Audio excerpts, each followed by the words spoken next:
So Fable 5 is the smartest AI model you can get your hands on right now. It's also expensive enough that using it for everything will just essentially empty your wallet first. Now, the company that makes it, Anthropic, quietly just showed everyone the right way to use it, and the punchline is insane. You can get almost the same quality for about half the price. Not by switching to a worse model, but by using Fable 5 in a smarter way. So here's what everyone does, okay? Most people will use every single query and run that through the smartest LLM available. Every email, every summary, every tiny little thing you need to do, will run that through Fable 5. Now, you have to understand that Fable 5 will do what it's told, okay? But the problem is that you're asking something that's so smart to basically photocopy your documents. That is essentially what we call overkill, and you're paying for it every single time. So the real problem is essentially most people are routing the wrong work to Fable 5. And so Anthropic have showed us the one idea that we need to use when it comes to Fable 5. We need to think of Fable 5 as a senior consultant. Brilliant, expensive, and you only get so much of their time. And then you think of their cheaper models, Sonnet 5, as your fast, capable team that can actually handle the day-to-day work. You wouldn't have your senior consultant photocopy your documents. You'd bring them in for two things: to make the plan and to check the final results. Everything in between the team can handle. This is the entire strategy that Anthropic have laid out, and let me show you the two ways that you can do this. So Anthropic literally tweeted this exact image. Pattern 1 is to use Fable 5 as an advisor. This idea is simple. You do the bulk of the work with the cheap fast model like Sonnet 5, and then you only call Fable 5 at the moments where you actually need a genius. There are basically three of those moments where you need it: the start, where you need a plan; the middle, when you're stuck and going in circles; and the end, when you need someone to smart review the final thing before it ships. Those are the only times where you need to use Fable 5. The cheap model does the reps. Fable just steps in to steer, and the numbers back this up. Anthropic tested this on a hard coding challenge. When they let the cheap model do the work and only pulled in Fable in once to advise, they got about 92% of Fable's full quality for roughly 2/3 of the same price. The same result, a big saving, because the expensive brain only ran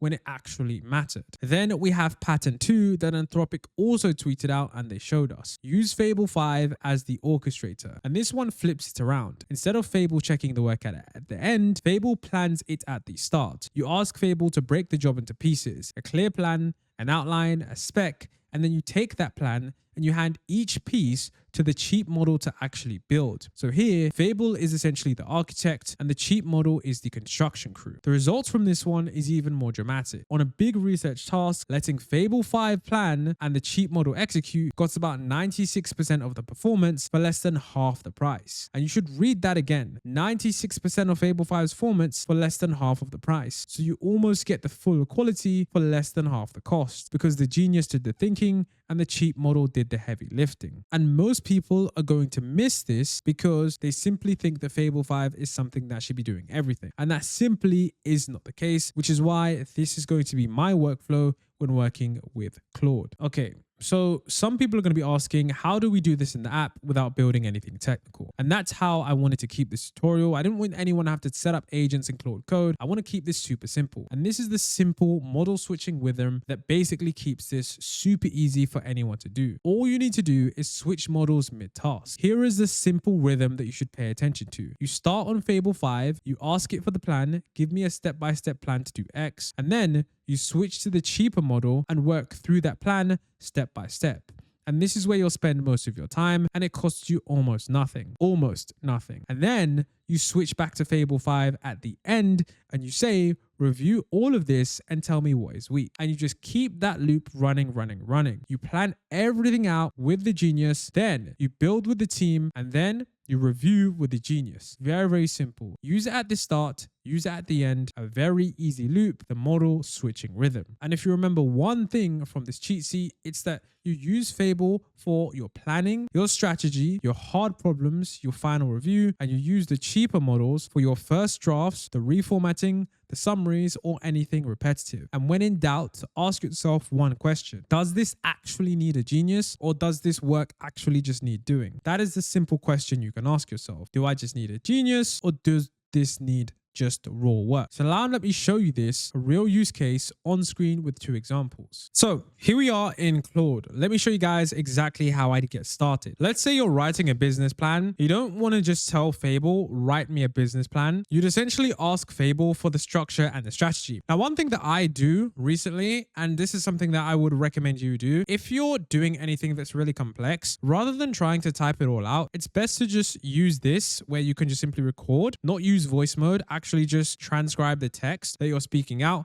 because this captures all the subtle details that you may miss if you're typing it out. I've noticed that I've gotten, just far better results. So let's say, for example, here, I want to say, okay, hey, Fable 5, I really want to improve my YouTube channel. I want it to essentially be the #1 AI news channel. How can I improve / 3x my current views, my current revenue based on what I'm currently doing? I need a step-by-step plan. How do I think about this problem that makes sense? And then what I'll now do is just hit enter. And then so what I'll do is I'll switch this to Fable 5. And then what I should add is my YouTube channel is called the AI Grid. Now, of course, realistically, you want to add a lot more context than that, but I'm not going to add so much context because there is quite a lot. But what I'll now do is I'll hit enter.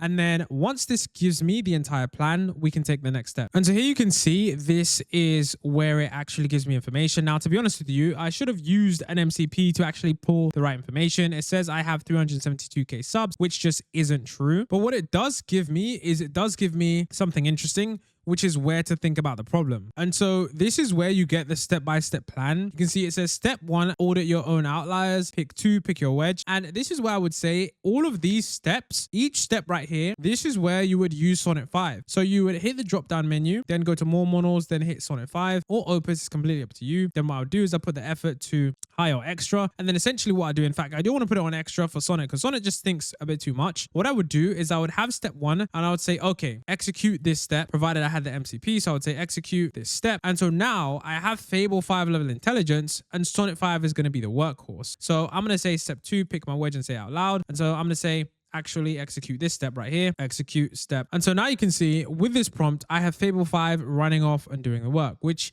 is essentially what we want. We don't need Fable 5 to pick your wedge and say out loud. This is a very easy task. And so I would say there are probably some, exceptions to this. For example, maybe if you're coding, Fable 5 doing the entire code base probably does work a bit better because it's kind of like an agent that is meant to work along. So it's completely up to you on which tasks you do want to do, but provided that the actual work that the raw work that just needs doing isn't too high level, you can just let Sonnet 5 do the majority of that. So the entirety of this video was to open your eyes with the fact that you can get Fable level performance from Fable 5 without paying some incredibly high usage costs, because in a couple days, Fable 5 is going to be going to usage credit. So I think you should save this video and definitely come back to it if you ever want to, once again, become more efficient. And if you enjoyed the video, don't forget to leave a comment down below. Let me know how